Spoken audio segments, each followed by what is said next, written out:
Hora de mais entrevista importante aqui no Expresso CNN. Eu vou conversar com a pesquisadora da Fundação Oswaldo Cruz, a Margarete Dalcomo, que faz a gentileza, mais uma vez, de atender aqui ao nosso pedido nessa noite tão importante, nesse dia triste para o Brasil, mas é muito importante ter a sua voz aqui. Então, Margarete, boa noite, bem-vinda de volta. Você está me escutando bem, Margarete? Muito bem, boa noite. Boa noite a todos. Margarete, vamos lá. Eu nunca fui alarmista, eu sempre fui realista. Então, baseado na realidade brasileira, eu quero começar essa entrevista. O Brasil ultrapassou hoje, Margarete, a marca de 257 mil mortes pela Covid. Bateu recorde em 24 horas, 1.641 mortes. Colapso no sistema de saúde em vários pontos do nosso país, hospitais de referência, sem ter leito para mais ninguém. E você disse numa entrevista que a gente vai viver o período mais triste, que é o março da pandemia. Esse período mais triste já começou, Margarete? Boa noite, Mona Lisa. Boa noite a todos. Olha, Mona Lisa, pode ser que em março eu diga que teremos, infelizmente, eu não gostaria que isso fosse possível, mas não posso dizer que sim, que é possível, que nós possamos dizer que teremos um abril também muito triste. Esperamos que não. Agora, para que isso não aconteça, isso que está acontecendo é um pouco, como eu disse há pouco em outra emissora, é crônica da morte anunciada, né? Nós poderíamos ter evitado grande parte desse caos se nós tivéssemos tido medidas de contenção aplicadas, medidas administrativas duras, fiscalização adequada e, sobretudo, uma consciência cívica da nossa sociedade.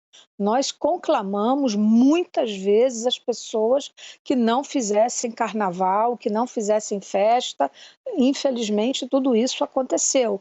Então, o que nós estamos vivendo agora é a consequência direta do que houve há 2 semanas atrás. E considerando que nós temos um panorama, digamos assim, um cenário, Mona Lisa, epidemiológico preocupante com a circulação de novas variantes, nós temos uma transmissão muito alta. Então, transmissão muito alta é o prato cheio e preparado para o aparecimento de novas variantes, visto que nós estamos tratando de vírus e vírus mutam o tempo todo. Então, essa consciência de que nós não podemos nos comportar como se não houvesse amanhã, são as pessoas que nós gostamos, que precisam de leito de hospital, e não é só Covid que existe, Mona Lisa, existem outras doenças. Sim. E nós vamos ter mortes geradas por outras doenças por conta da ocupação pela Covid-19. Sim.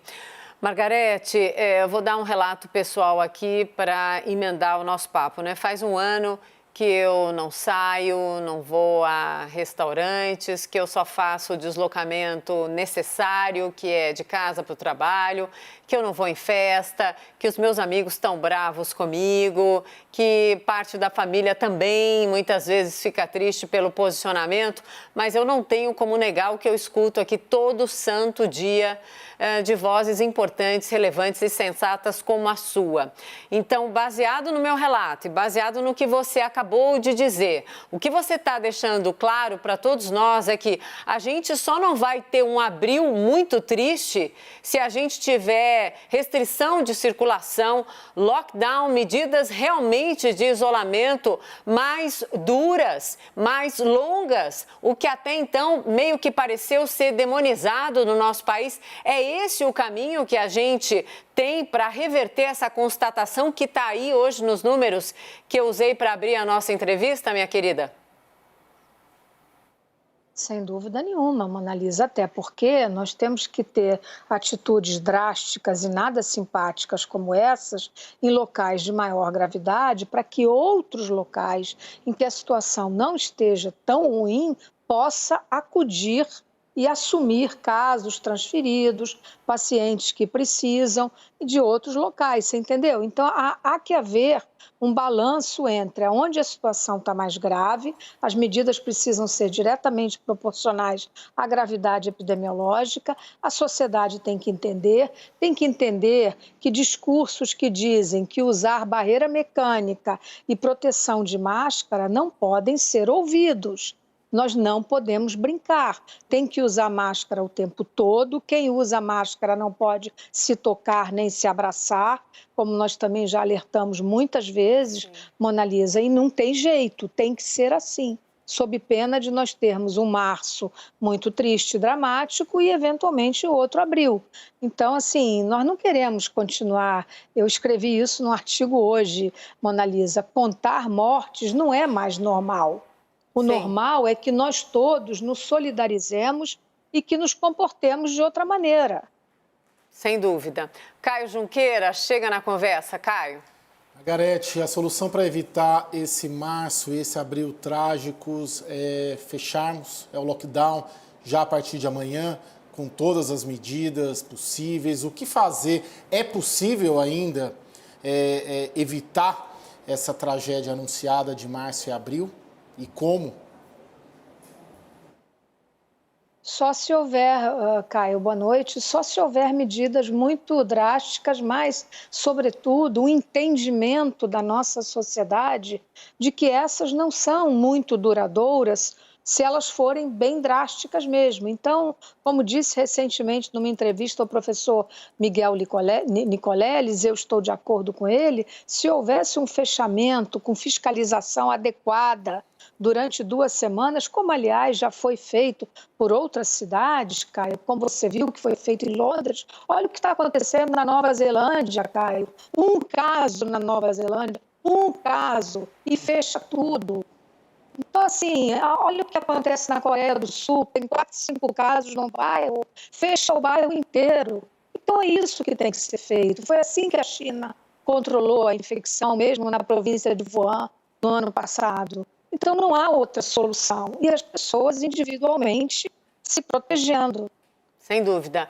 Margarete, mas enquanto isso, a gente ouviu hoje o vice-presidente Hamilton Mourão dizendo que só fecha se tiver numa ditadura, que não tem como fazer isso numa democracia. Você acabou de citar aí, bem lembrado, inclusive, que a gente já citou também no começo dessa edição, o caso do Reino Unido e várias outras partes do mundo que foram, sim, para a restrição de circulação, para ter aquele choque de realidade, para ter também o choque da interrupção da transmissão.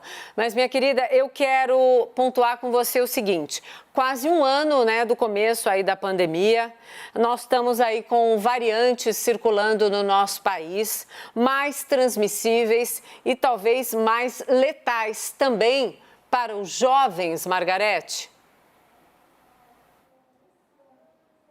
Olha, não há dúvida, Mona Lisa, de que a doença se rejuvenesceu, né? Não sei se eu posso usar esse termo, né?